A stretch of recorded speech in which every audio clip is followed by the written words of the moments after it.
Hey fellow comics enthusiasts, Pat Edwards here, and when I'm not dreaming up billion-dollar spin-off concepts with Jonah and Kieran, I'm writing books. My latest is a 5th edition campaign book called The Red Opera. The Red Opera is based on the album and stage show of the same name by the band Dia Morte. It takes place within a mystical and chaotic city run by warlocks in a far-off northern tundra. Not only is the book entirely filled with original settings, monsters, encounters, and characters, but we also have 2 original, new playable species and 2 new original Warlock subclasses. We've also forged a partnership with the Heavy Metal Hall of Fame and the Budapest Symphonic Scoring Orchestra. They've created an entire suite of new music to accompany each chapter via QR code. The Kickstarter goes live September 1st. There will be an active link in my pinned tweet, @ThePatEdwards. I will also be dropping that link in the Inks and Issues Discord on release day. Or you can just do a random search for Kickstarter Red Opera. Regardless, I really hope you'll check it out and join me on this new adventure. Bye!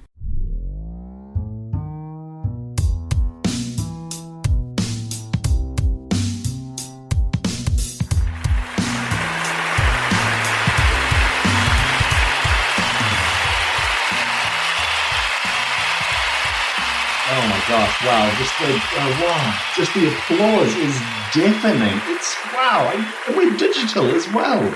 You guys are really impressive. Thank you so much for having us. This is the Inks and Issues live show for 2020. Jonah, what are we even doing here today? Well, normally I would start the show by saying, welcome, friends.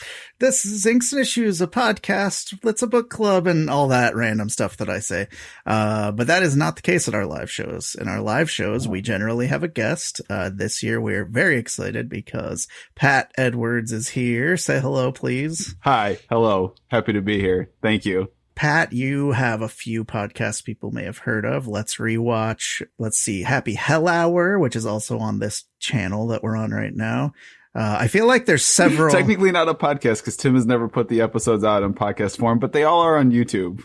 Okay. I think of it as a podcast because it's all like, you know, I have it on listening in the background while I'm working, just like a podcast. Yeah. It has audio. Yeah, exactly. What isn't a podcast? Am I right, folks? Mm-hmm. So, Pat, what did I miss any? I knew I caught 2 of the podcasts / not a podcast that you're on. Okay, from like a recording presenting thing. That's it. You got it. Okay, just I didn't want to short shrift your guest appearance by not letting you promote everything. So, I mean, I have plenty of other things to promote that aren't podcasts or other audio fictions. This is true, but this day we're doing things a little bit differently, like we do at all of our live shows, because Pat, when you were on, you had us review a pretty well-known book. It was The Age of Apocalypse. And, I mean, you're welcome. Yeah, I mean, it gave us an excuse to finally read every single thing related to that amazing story arc. In fact, if people want to go back and listen, it is one of the only times, not the only time, but one of the only times we've had a 3-part episode because there was just too much amazing content to fit. Too much great stuff to talk about. Too much amazing content. Just insightful, thoughtful. Yeah. I mean, Dark Beast was there. Mm-hmm. So, Kieran, why don't you tell the folks what we're going to be doing today?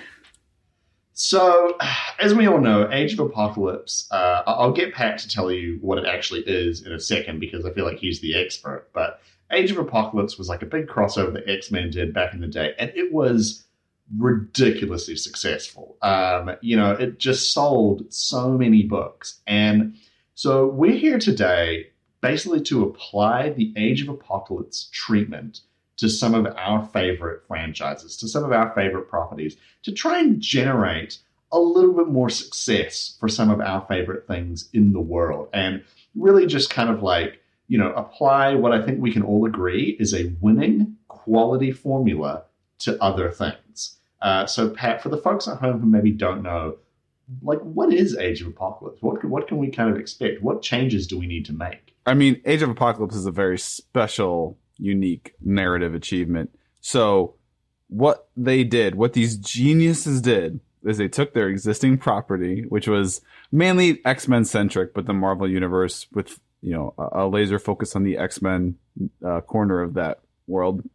And then they dumped the chessboard over and all the pieces scattered across the floor, and then they picked them up and put them back in wild random locations and said, it's a new thing. It was This is chess 2, my friends. It was basically like the biggest what if series ever done, because essentially they did what if Professor Xavier was killed before his time, before he could rise, and what would the ripple effects of that be? Spoiler alert, it leads to Apocalypse taking over half of the world and killing like 1 billion people, apparently.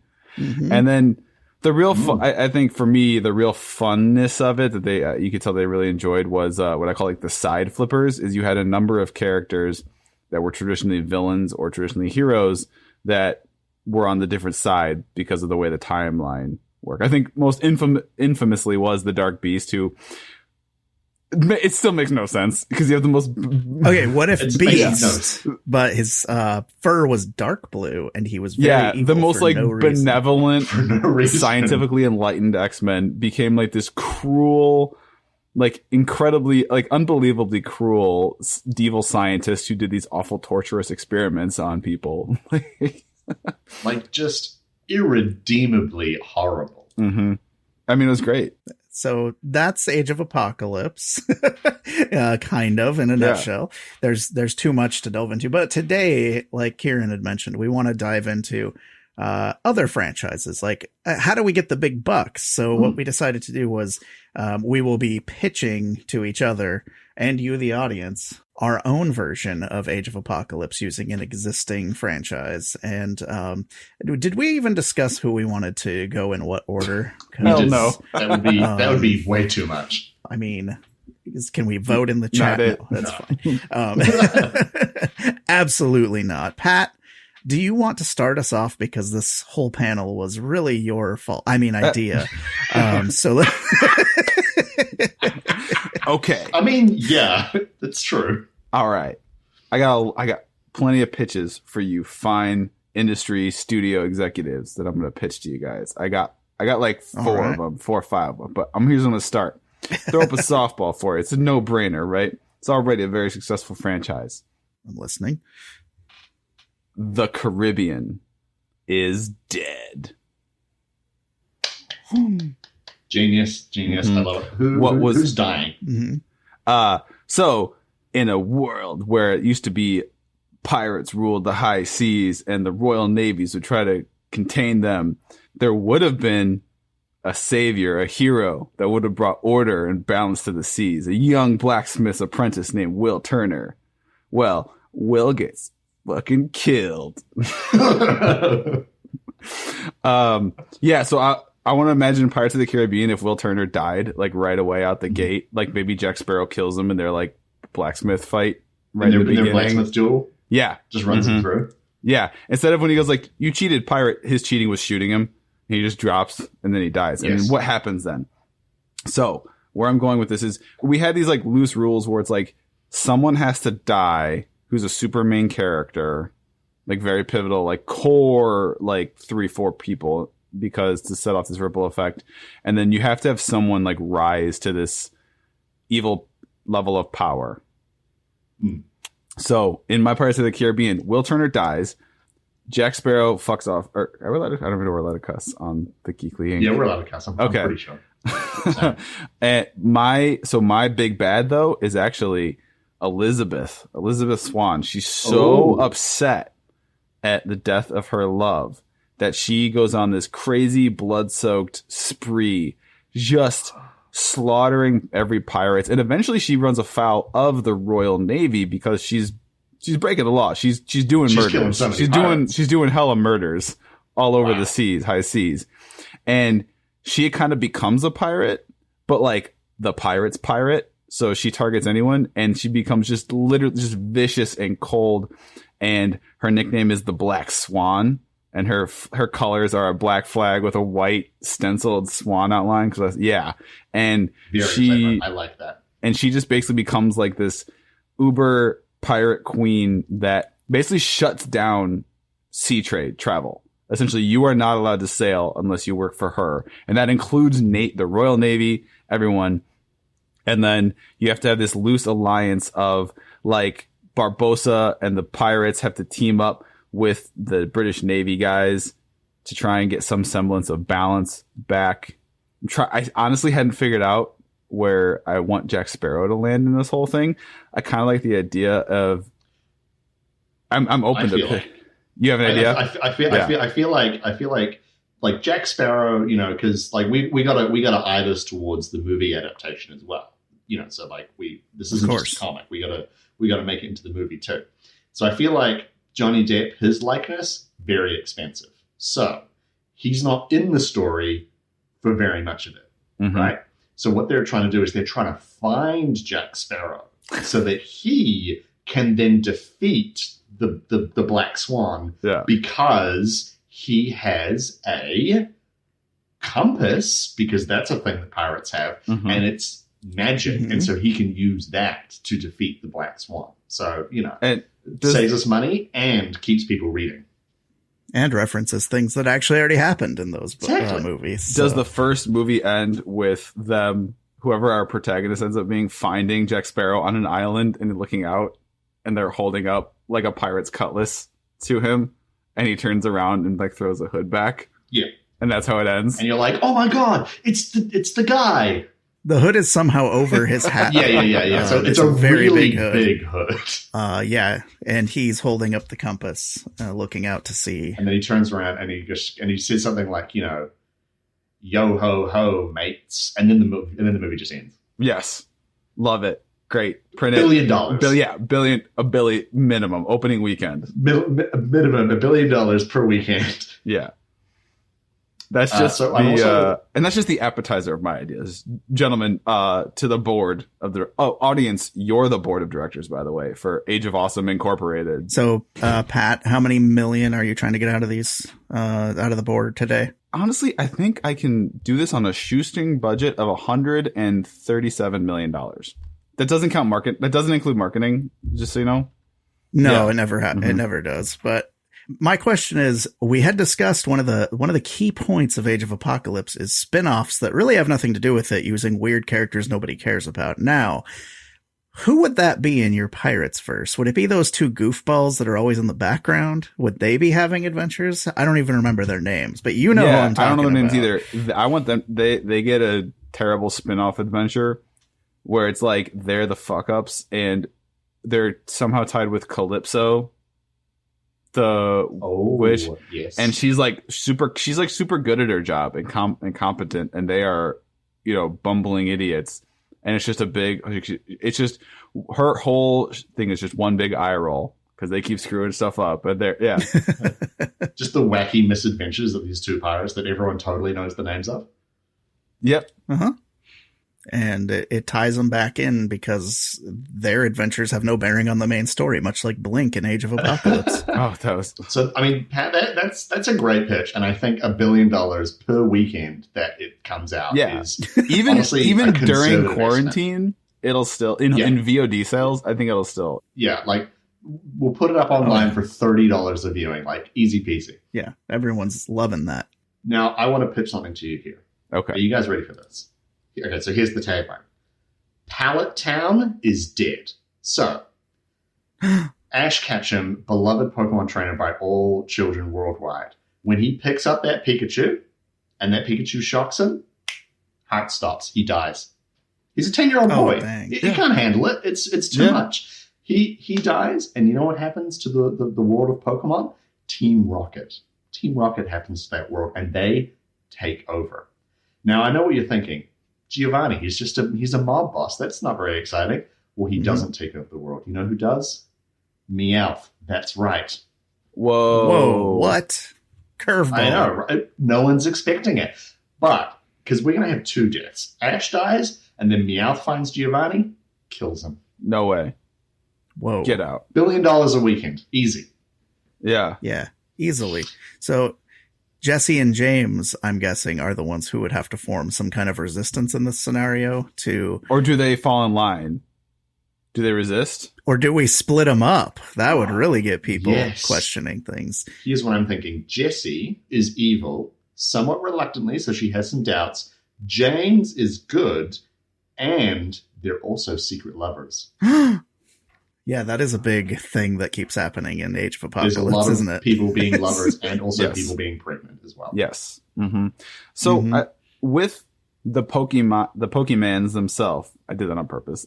The Pokemon, would there be any divisions across types of Pokemon?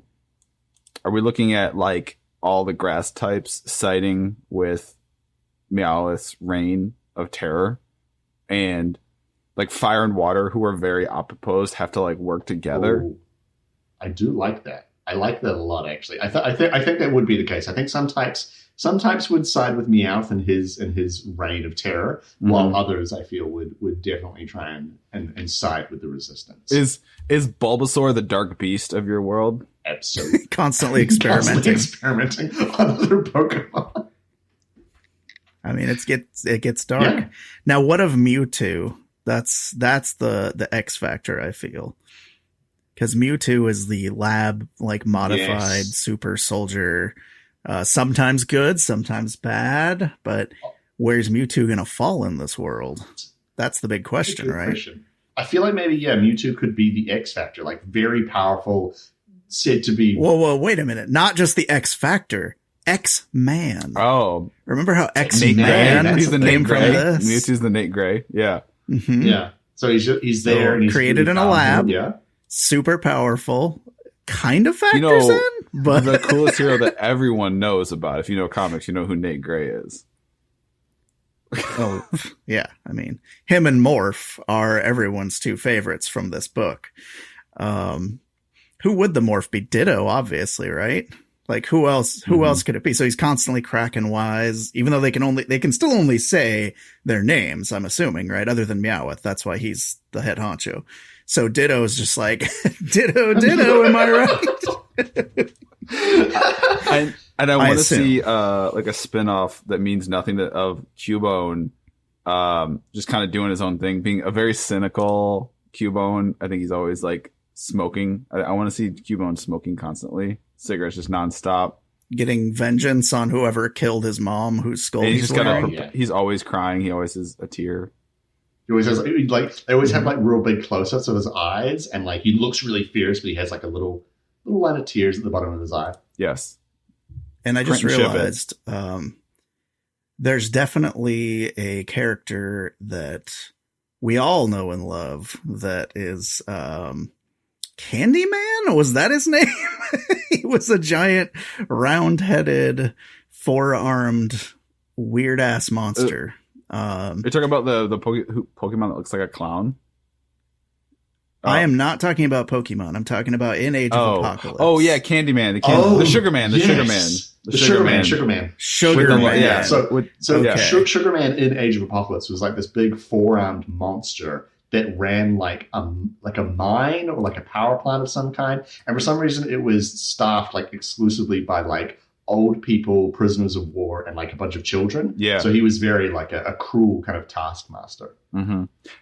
Yeah. So Machamp is what I'm getting at. He's a big four-armed dude. He's running this camp where they're exploiting the labor of the humans who are clearly being subjugated at this point by all the Pokemon who have finally had enough of their garbage. They're being forced. So that's all. I just wanted to make sure we knew who the Sugar Man of this universe all the was. Human cells in the labor camp are spherical in shape. They're a little bit too small. How do you like it? Yeah.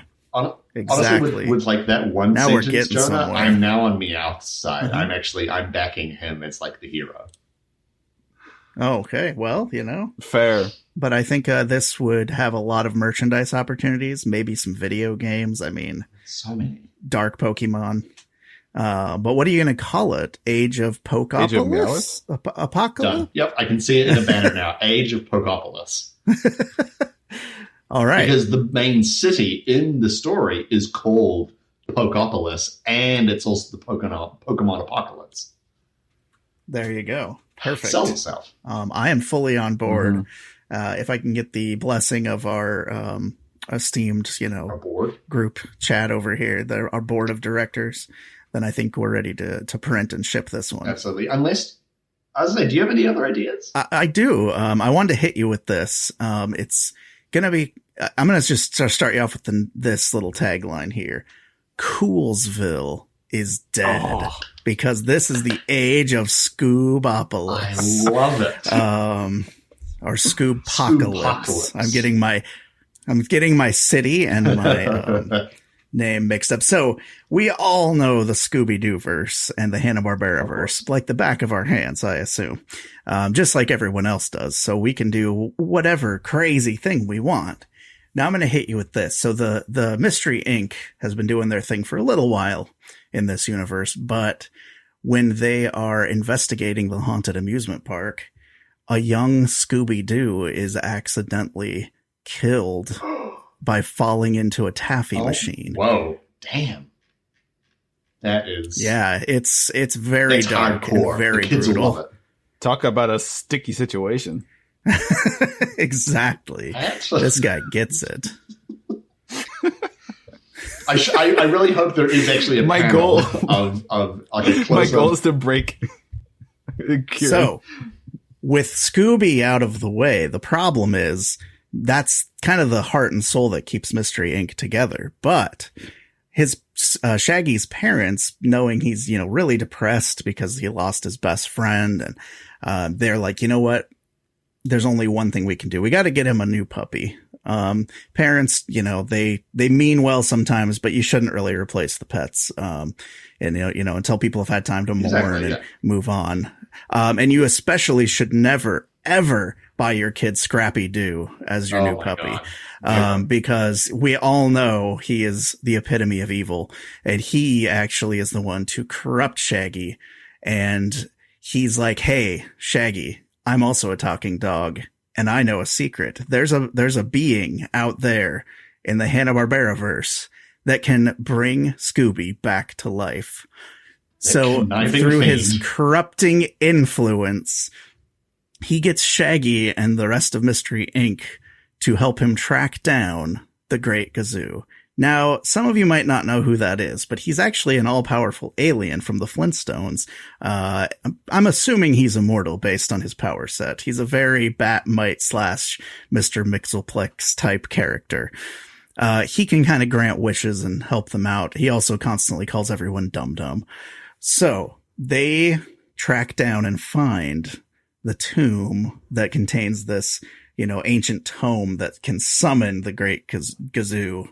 And of course, right when they get him summoned and Shaggy's about to wish for Scooby to be brought back, Scrappy, turns out all along his plan was to use the Great Gazoo to become the all-powerful leader of the entire planet Earth. Man. What a little shit. I did not see that coming. No way. And now get this. You know how in Scooby Doo, the monsters are always like a guy in a costume. Right. Well, I've got an original idea for you that nobody has ever done before. Oh my God. What if the monsters were real? Fuck. Shut up. Get out. I know. So Scrappy Doo uses the power of the Great Gazoo to make all the monsters come to life. But this also has the side effect of merging the entire Hanna-Barbera verse into one planet. Wow. So now he recruits his generals because we had the 4 horsemen in Age of Apocalypse. So in this version, his 4 horsemen are Space Ghost. Obviously, he can fly through space. He can phase through walls. He's an intimidating figure. He's a kind of a Superman figure in this universe. So having him on your side is a pretty big power play. Is he also kind of like a propaganda figure because he has like a talk show as well? Oh, of course. Yeah. And he's anyone who goes against them, he's enslaved and forced to work on Ghost Planet, work on his show. So he's like, that's why. Generous. Yes, that's why Moltar is stuck there running the machine, just like the normal verse. There's also Muttley, and Muttley, as we all know, is the sidekick to Dick Dastardly. They had some adventures where they raced together, back in the day. They were kind of wacky, I think. A little bit. Yeah, but he's also all about that technology. So he is our dark beast. He is our guy who's committing horrible atrocities to try and advance the genetic structure of this weird cast of characters, some of which are talking animals, some of which are Captain Caveman, you know. And the whole time he's just doing that kind of like laugh at everyone screaming at everything. Exactly. So we also have his basically the leader of his of all of his armies, Scrappy's armies, and that would be, of course, Bam Bam Rubble, because with the super strength of Bam Bam and his club, anyone who tries to stand up to their army, he just clubs them across the head. I mean, you can't stop him. Giant, like, protrusion, like, stretches comes out right, and birds circle around it. And of course, the really, really, there's always got to be one who's like worthless and kind of annoying. So in this case, it's going to be Yacky Doodle, and he's the duck who sings the Happy Birthday song in old Tom and Jerry cartoons. He later got his own spin-off series. His biggest trait is he basically just sounds like Donald Duck and is kind of annoying. Yeah, so he's there too, because you know we gotta get all the tie-ins together. So now the trick to this though is like, but where's the good guys in all of this? What happened to Mystery Inc., right? I mean, obviously Scrappy has been trying to hunt down and kill them all, but what he didn't count on was an unlikely ally in the form of Dick Dastardly. He's a good guy now. He's the side flipper. So we got him with the remaining members of Mystery Inc. Velma, of course, being like second in command to Dick Dastardly because she's the smart one. And they are the ones who start the resistance and eventually have to lead to a final confrontation where Shaggy has to confront, Scrappy Doo. But the trick is they need to have found the Great Gazoo once more so that Shaggy can finally ascend so that he can use his 1% power and defeat Scrappy Doo. And that's how it ends. Any questions, my friends? Where should I send the check? Yeah, I mean, how quickly can I invest? You can just PayPal me some cash right now. Okay. Now, do you just want me to give you the check and like you can fill in how much? I'll just sign it and give it. I mean, we'll have to, because rights issues, we're gonna have to figure this out. As far as useless side characters go, that get their own books that have nothing to do with the continuity, we have a lot of options, because have you looked at the catalog of Hanna-Barbera characters lately? It's pretty enormous.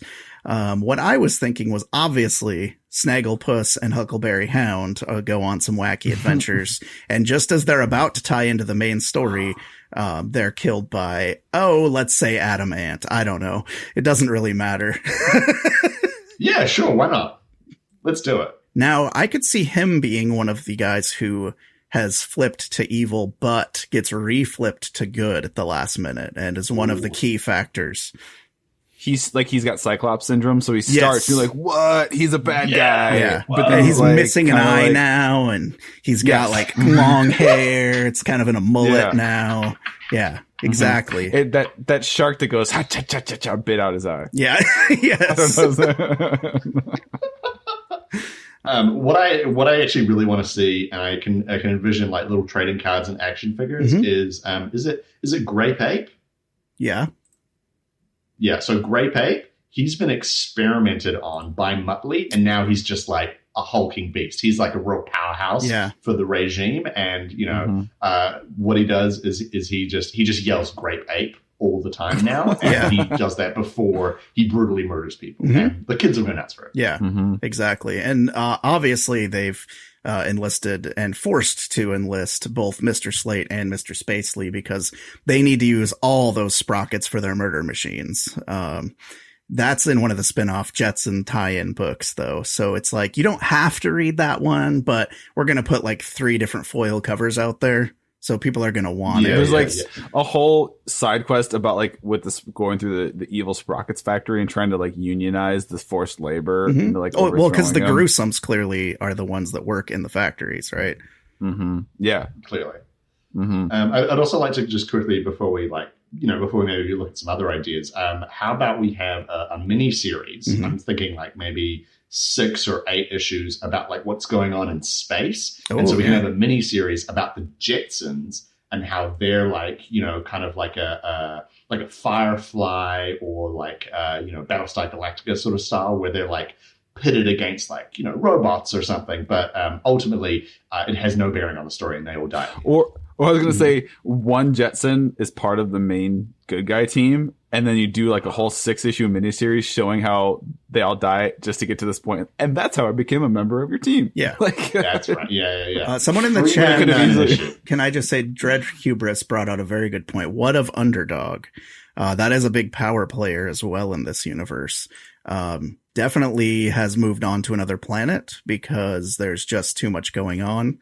There's got to be a side quest where, so let's say Quick Draw McGraw and Scooby Dum have to go out into space. This can also tie into the Jetsons story arc. And their goal is to bring back Underdog, and maybe that is what leads to the rest of the Jetsons family being killed. And who is the surviving Jetson? I'm thinking maybe Jane. ooh. Because Yes. she's got Jane's got that like big that. mom energy where she's gonna like, if the people are starting to lose hope, she can encourage them, but if they're getting out of line, she also can bring in the mom voice and like get everyone to team up again. And when all the main characters, like our quote unquote heroes, are being I'm sorry to let chat know that Rosie was scrapped for parts. I'm so sorry. By the way, I want to come back to that, but I do like in Jane, she can have her moment too, because when all of the good guys are not being nice to each other, because why would they be? Right. Just being really shitty to each other the whole time, because why wouldn't your good guys who you're supposed to root for just always be assholes to each other? Oh, yeah. The whole series through. Why would you even make That's this series that's if what they they weren't do in Age of constantly? Apocalypse. Yeah, Yeah. If they weren't constantly infighting, like, what's the point? And Jane can keep pulling out like, I watched my whole family die. Yes. Yes. Oh, and there also needs to be a moment where, like, so I'm thinking like Jane is kind of like a commando type. She has lots of guns and lots of like weapons and gadgets and things like that. But there is a point in the story where everything kind of seems a bit lost, and then she draws out a gun, and it's like it looks really cool and kind of sleek, and people are like, "Wow, what do you call that?" And she just kind of clicks it, looks at the camera, and says, "It's Rosie," and you realize that Rosie. Whoa. Okay. Yeah, I love it. Come on. Yeah. Why do we not have money falling from the sky right now? It's, I do love with this, and guys, the great thing with this, formula we've stumbled upon here for success is the nice thing is if we ever have too many characters we don't know what to do with them, just have them be dead and play that up for a cheap dramatic effect, right? If you don't know what you're doing with them, they died in the Great War, and then you can have the other character you can have a scene where two characters are talking and an exposition, and then it pans out and they were meeting at the grave of this other character you didn't know what to do with, so they're just dead. And it's still like a wow moment. And you can do that again and again and again. And you can do it again and again. Exactly. As many times as you like. Infinite. You can also set things in different eras before it too. Like, what led like the Flintstones era to have Gazoo like locked away in the first place so that he could be found later. So there's lots of potential for like prequels and side books and things like that. Like, so when the main series is inevitably selling like, third, fourth, fifth printings, that's when we really want to hit those backstories. What if he turns into another person who like just this other, he just turns into like what looks like a regular person, and then the bad guys, he gets his memory wiped or like blocked, so he doesn't remember that he's Gazoo, and he's just like bopping around like it's just regular person, and then in the climax he realizes who he is, or it's brought back to him. He's the one that runs the bar like Angel, so everyone thinks this guy's just a cool bartender, and he's got this high class swanky place where it's neutral ground so everyone can come hang out. But he's taken on the form of Boo Boo from Yogi Bear. So nobody knows it's him. They think it's Boo Boo, but Boo Boo died like 10 years ago. So like, how is he running a bar right now? That's a name I haven't heard in years. But I think we got this one pretty locked down. Yeah. I'm going to come at you hot with another idea. All right, I'm ready. Oh, And this is really like hit us with it. It's the crossover in the property to end all crossovers of properties. Here's the tagline: Kingdom Hearts is dead. Whoa. No way. So what I'm thinking is in the first Kingdom Hearts game, just before you fight the guard armor in Traverse Town, Donald and Goofy are actually ambushed by Heartless without Sora. Now, it's a pretty well-established fact that only the Keyblade, or those like around the Keyblade, can actually destroy Heartless. So Donald and Goofy don't really do that well, and they get like smashed away from this fight, being beaten by the Heartless. And so I'm thinking, out of that, Goofy dies. Whoa. Goofy is dead. And Donald Duck is so distraught by this. And, this is all in pursuit of the Keyblade. And he sees Sora, this little punk kid who caused one of his best friends to die. And he just goes nuts. And he uses Sora's connection to the Keyblade to reach back in time to Daybreak Town. We have the Forerunners Union, and he draws all of the Keyblades from the past and uses Sora as like a nexus to control everyone's heart across all of the worlds, establishing himself as the Duck Lord of all the universe. Duck Lord, very good. So our story kind of starts where like Donald is now the ruler of the universe. Thank you. He's the ruler of the universe, and so we have his three kind of Duckmen of the apocalypse: Huey, Dewey, and Riku. So they're kind of there keeping order across the worlds, and so every sort of Disney World from like 1937 onwards until around 2014, which is where the Kingdom Hearts license ends, is under this like incredible dark cloud. And so Donald is creating artificial Heartless all over the place, really just kind of fucking everything up. And I'm thinking like the Dark Beast, kind of, human experimentation, heart experimentation kind of people would obviously be Chip and Dale. They're now just massive sociopaths, cackling in their like high-pitched little voices at all these horrible things that they're doing. And then, Jonah, you said before there always has to be like a horseman who's like really annoying. Mm-hmm. There are two. Okay. There are two people who are constantly vying for like 4th and 5th place in the Horsemen. And that is, of course, Clarabelle Cow and Horace Horsecollar. Of course. And they're kind of like, I'm thinking, like a wacky kind of cruel cop duo where it's like bad cop, shitty cop. And they're always trying to one-up each other. They're dressed in tight spandex, of course. Very muscular, very disturbing. Yeah. Mm-hmm. Very disturbing, yeah. But there is a ray of hope. Main villain of the series, Xehanort, is now kind of fulfilling the Magneto role and is leading the new Organization 13 in the resistance against the Duck Lord. And so we have Louis, of course, who is, he's against his uncle. Yeah. As he would be. He's the best nephew. Leon. So, yeah. He is the best nephew, so he would be there. We got Leon and Aerith from Final Fantasy. Mm-hmm. And then we got Axel, Roxas, Aladdin, Pinocchio, except Geppetto is dead, of course. Mm-hmm. We have Mickey Mouse, but he has a big gun. And then, of course, we also have Larxene, Marluxia, Saix, Denix, Luxord, Zeldin, Zigbar. Like a Rob Liefeld-esque gun? Just like... Oh, yeah. I'm thinking like his arm is gone because it was cut off by Ursula. Okay. And so now his arm is a big gun. Mm-hmm.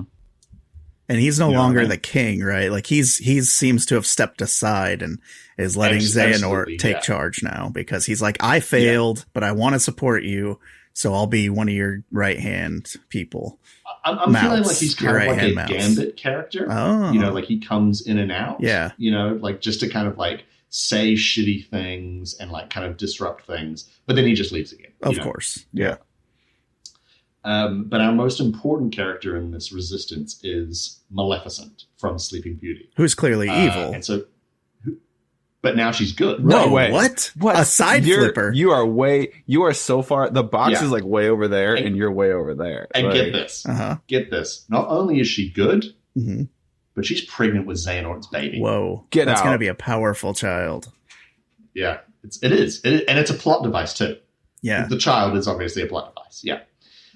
And so the only other kind of thing that I'm super firm on and I'll never budge from this is Hercules is also somewhere in the story, but he's a cyborg fused with Pegasus. Oh, fuck yes. Okay, so he's a centaur of some kind? Yeah, sure. But I was more thinking he just had... Like, what's a centaur with wings? But he has wings. Yeah. So he has wings like Angel, but then he only has 2 horse legs, not 4. Oh shit. Okay. So Wow. he's You just blew my humanoid upper mind. body, horse legs, thick, big, muscular, hooved horse legs. Thick, big, Like, you know how Pegasus has like a huge ass. Oh, yeah. Imagine that on a man. Does he have the tail? And then the wings? Yes, but it's not what you'd expect. And then, okay, wait, hold on. What is it, Karen? Take it that way you will. Oh, you don't have a follow through on that? No, it's just not what you'd expect. We're on the Rush Deadlands. The tail always moves. Oh, okay. It's artist discretion. Yeah, the artist forgets where to put the tail, and so they just kind of put it in there somewhere. But I really want to throw to you guys. I don't really know, like, what should my inconsequential story be? I don't know where to kind of like take this. Where else to take this? Ooh, okay. Oh. I have a thought that Stitch is our Nate Gray. He's an alien. Super powerful. He's powerful. He can rip things apart. So we need a side story in space. Who would be the best Disney character for going into space? I mean, Mickey does. There is a Martian version of Mickey. This is true. Of course. But I was thinking Buzz Lightyear because they brought in course. Toy Story. Oh my God! Yes, you're right. Are Buzz and Zurg working together? Of course, it's like a buddy. It's like a buddy adventure, like a buddy. Yeah, but they're it's kind of like the whole thing with Nate Gray, where he was kind of artificially, raised and grown to be this. What do you call it? Kind of like the game changer. He's like when he comes in, it's gonna change everything. So. I'm thinking Zurg would be more like his Mr. Sinister, where he's like the one like encouraging him. So there's the two sides of the coin. Like, should he become evil or should he be good? We don't know. Is Zurg ostensibly on the surface loyal to Donald and like running his like space operations? Course. Oh yeah, he's like his master of outer space. Yeah, it's the only way to get the access to all of this technology that Donald would have otherwise kept him from. Yeah, and Zurg is very antagonistic towards Chip and Dale because they're both trying to like advance the cause, but Zurg has a lot of distaste for Chip and Dale, the chipmunks. Yes. Are they the Dark Beast, or did we have a Dark Beast already? They're the Dark Beast. Okay, excellent. We always need a Dark Beast. Got to. And they're doing the old school Chip and Dale talking back and forth really quickly thing as they're like, running wires through people's fingernails and just horrible, unmentionable things to other Disney and Final Fantasy. Love that creativity, Jonah, of thinking of awful things to do to people. Yep, exactly. Yeah, I think, again, print and ship. Let's go. Print and ship, guys. Yeah. There's also going to be a 3-issue miniseries explaining how all of the other 100 Acre Wood characters dies. And so we only are left with Pooh Bear, who just shows up at some point in the main story and says that he's out of bothers to give. Oh, dang. We are going to be rolling in Bezos level money, guys. It's not even. Yeah, I know, right? So that panel alone is going to sell like 1 million copies. With just the poster of that panel is going to be just Oh, and Pooh Bear is wearing Tigger's pelt around his waist. I like it. Because we can sell that as its own costume for Halloween this year. It's a costume, for Halloween, All right. Loving it. I think we got time for one more. I can feel your creative energies, Pat. Yeah, you know what? I got the one. Okay. You ready for this, you guys? I don't think you're ready for this. You ready for this tagline? I'm ready. This tagline is going to reel them in and just lock them in. The Mushroom Kingdom is dead. Oh, no. Oh, God. Say it isn't so. We open on a pile of bones. Panning upwards, a figure sits atop this mountain of death. Behold, God King Bowser. Whatever image you're holding onto in your mind, throw it out. This ain't your daddy's Bowser. Imagine if Dwayne The Rock Johnson, because that's who we're going to get to play him, played Bowser. Oh, man. Yeah. I'm already on board now. Knots of muscle bulging against leathery green skin. Thin tendrils of smoke curl upwards from his nostrils. His eyes are featureless pools of eerie red light. The spikes that protrude from his shell are razor sharp, and the skulls of fallen enemies skewered on them as trophies. We zoom in on one of these skulls. This one is unique. It's the only skull on God King Bowser's shell with an accessory. Resting on top of the skull, held in place by the spikes sticking up through it, is a faded, tattered red hat. Oh my God, no. Welcome to the age of Bowser. Yeah. Mm-hmm. That's Mario's hat. That is Mario's hat. There's an M on it. Mm-hmm. No. Yeah. Mario died. He wasn't supposed to, but he did. Mario's normally alive. I have one quick question before we move on. Is it Cappy, or is it just his normal hat? Ooh. That's his normal hat. Okay. But and then no, Mario's he was bounding through the air, about to send that Bowser schlub plummeting into his fiery depths, but the world froze for half a second, and then time itself stuttered, almost as if reality itself was glitching. That sounds a moment, like something that may have happened in the Age of Apocalypse. Mm-hmm. But your version's much better and more unique. So that moment is all Bowser needed to rip his head clean off, and that changed everything. The kingdom today is a desert of dust and ash. All the mushroom people that failed to flee have been rounded up in what the ruling Koopas dubbed the farms. The farms are surrounded on all sides by hundreds upon hundreds of chain chomps. God King Bowser claims his goal is the salvation of the world through forced evolution. Bowser believes his Koopas and a select few others are the perfect specimens of life, and all other beings exist to serve. Nice. Eugenics. After securing control, Bowser even turned on some of his own. He cast out the Goombas. They're gone because they're not fit to associate with the elite class. And to aid him in his rule, he has 4 powerful individuals as generals. The first is his general is the Master of Order. It's his own son, known simply as the Junior. And his team of 7, known the Koopalings, Larry, Roy, Lemmy, Wendio, Iggy, Morton, and Ludwig, are the cruelest of Bowser's forces. They rove across the land, taking great delight in stamping out dissenting voices. The second general is his Master of Whispers, the sinister and ethereal specter King Boo, who oversees the clandestine side of the Empire's operations. His network of spies is far-reaching and all-seeing. The third is the Master of Science, Waluigi. With his 2 bodyguard minions, Boom Boom and Pom Pom, Waluigi oversees the farms where he conducts abhorrent experiments. He's my Dark Beast. Hell yeah, he is. In the name, He's your Dark Beast, yeah. Mm-hmm. Yeah. I can just see him now, like slowly slicing into someone, and he just goes, wah! Yeah. He's very sniveling and always striving to gain Bowser's favor. He feels his loyalties under constant scrutiny, which we'll reveal. We'll explain why in a second. The fourth is the Master of War. Many referred to the individual as the Devourer of Souls, the Ravenous Maw, or the Hell-Tongue Beast. Of course, we're talking about Lord Yoshi. Yoshi is the tip of the spear. Yoshi. Yeah. Without Mario to guide him, he is the tip of the spear of Bowser's army. He leads the charge into every battle. Most feared of Bowser's generals. He became a slave to his own insatiable appetite, and Bowser took that and pointed it in the direction that served him best. The outer realms like the Bean Bean Kingdom, the Nimbus Land, Metro Kingdom, and Skyland have denounced the tyranny, but they haven't really done much.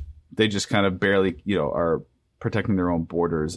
Within the ruined, they're barely holding their own against such a malevolent force. But there is a resistance within the borders of the ruined Mushroom Kingdom, known as the Star Alliance. It's led by the super buff, super shredded hero known as Wario. Yes. Oh, hell yes. And which is why Waluigi was so paranoid and always trying to suck up to his lord, because his own brother leads the resistance against the Empire. Oh my God. So much tension. The rest of the Star Alliance consists of Daisy, Luigi, Donkey Kong, and surprisingly, the Magic Koopa, Kamek. Kamek is the right hand of the Resistance. He actually raised Bowser, was his caretaker, and he's horrified by what his former charges become. He's a morose figure and stricken with guilt at the thought that maybe there was something he could have done to present. A lot? His brooding is at 11 at all times. Well, now I'm sold for sure on this guy. Like, and he's, instead of wearing the blue, he wears all black. I assume. Mm-hmm. Donkey Kong is obsessed with vengeance over the death of Diddy Kong, which happened during the Great Purge. He's a wild card and will go rogue if he sees the opportunity to get Bowser. Daisy's become something of a sister figure to him, and she's the only thing that barely keeps him and his rage in check. Also, Wario and Luigi are totally in a romantic relationship with each other. Of course. Consoled over the loss of their brothers, right? Because Luigi lost his brother to being killed, and Wario feels like he lost his brother to evil, serving the Dark Lord. And then two big names you may have noticed I have not mentioned are Peach and Toad. They're not part of this team, the Star Alliance. They think the members are naive and fools. They're very cynical and often deliver cutting one-liners, and they've opted to go off on their own on their self-given mission to try to rally the other kingdoms to work together to depose Bowser. Also, they're lovers too. I do need one small change. So Toad and Peach, obviously, great team up. But I'm feeling like Toad only delivers one-liners. He doesn't actually talk normally. He only quips and smokes cigarettes. And he's missing a hand. And he's missing a hand, yeah. Yeah. But the missing hand is a gun. Yes. But we don't realize that to the end of his solo arc. All of a sudden, he just... Yes. Can I have my $1 billion now? Yes. Yes. Absolutely. In the mail. I think there's even more depths we could plumb with the Mario verse here, but unfortunately we are running out of time. So thank you everyone for joining us for this live panel digitally. Pat, what do you got? I was gonna say by being a part of this panel as an audience, you've agreed to cut a check for $100,000 each to fund these projects. Yeah, and it's Pat. I do a podcast called Let's Rewatch, and every Tuesday at 2 p.m. East on this channel right here, I do the Happy Hell Hour. We play Descent into Avernus.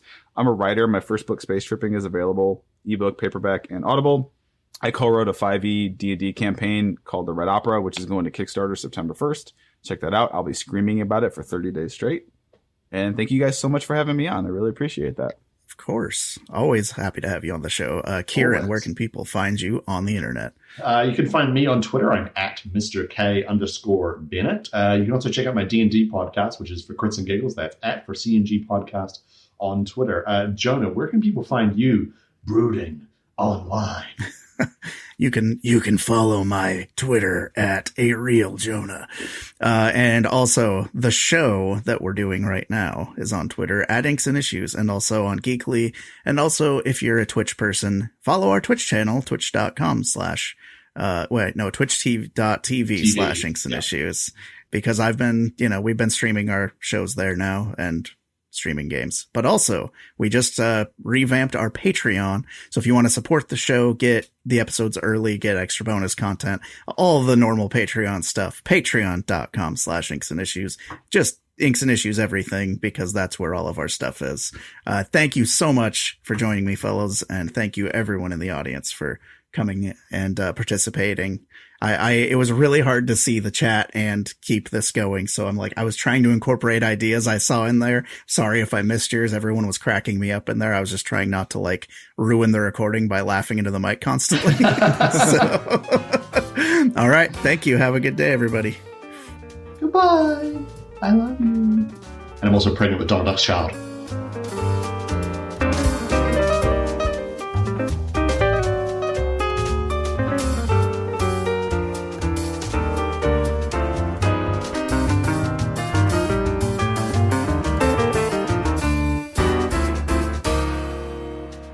Mutants, metahumans, or monsters in your life? Then check out these other Geekly Inc. shows, including Cthulhu and Friends, Dear Internet, Greetings Adventures, Transformation Sequence, and many more fantastic podcasts. You can help us make the show the best it can be by supporting us over at patreon.com/Inks and Issues, where you can get bonus content, early access to episodes, and can even vote on comics for us to review. Don't forget to also leave us a 5-star rating and review to help us spread the word. Want to interact with us on Twitter? You can find us at Inks and Issues, or on Twitch at twitch.tv/Inks and Issues. Or you can find our wonderful editor Justin at MRECOCK on Twitter. Now do yourself a favor and go read some gosh darn comics.